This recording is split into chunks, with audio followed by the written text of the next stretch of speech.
Senin жүрегіңді Алла көріп тұрады. Алла көріп тұрады жүрегіңді. Алла Тағала сені жақсы көреді. Алла сені башқаша жақсы көреді, білесің бе? Сен Алла ушундай жақсы көреді, субханалла, сен просто сезбей атасың да. Анын сүйгөнүн сезбей атасыңар да. Алла сүйді сені.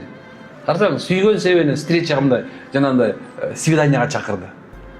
Силер свиданиядасыңар азыр.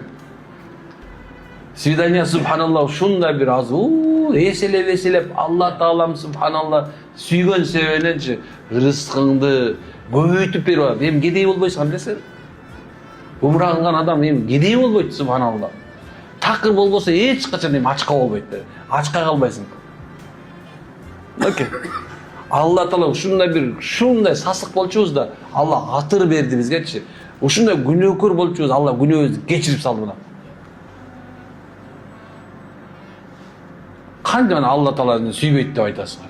Кантип Алла силерди мени тыштап койду? Кантип Аллах мени карабай койду? Кантип Аллах мени укпай койду деп айтасыңар бул жерде турган жүзөөңөрчү? Жок, Алла силерди карады. Алла Таала силерди сүйөм деп айтып, силер деп атасыңар да. Ты недостоин меня деп атасыңар.